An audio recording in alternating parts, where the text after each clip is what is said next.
Oggi vi porto a vedere Bordano, la città delle farfalle.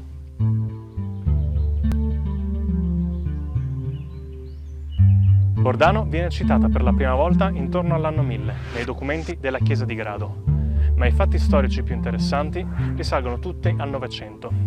Infatti, nella prima e specialmente nella seconda guerra, Bordano venne quasi completamente rasa al suolo e nel 1976 il terremoto la devastò completamente.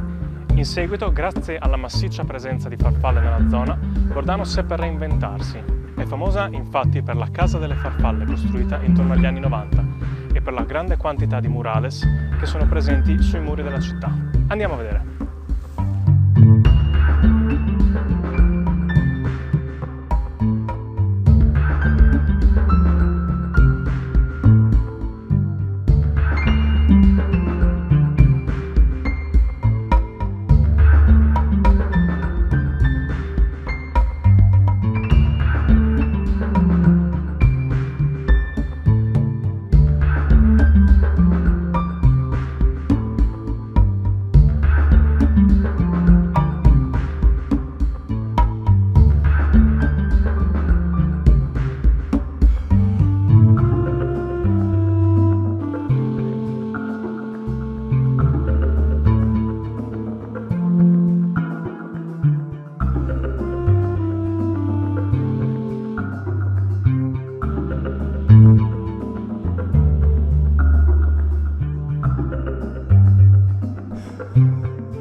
Questa era Bordano, la città delle farfalle. Spero che vi sia piaciuta.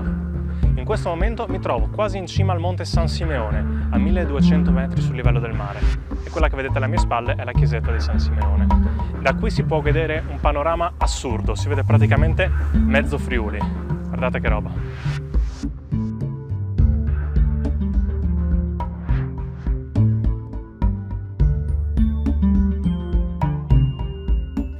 L'unico problema è che per arrivare fin quassù ci sono due opzioni: un nastro di asfalto tortuoso di vari chilometri, oppure un sentiero che parte da Bordano e arriva fino qua.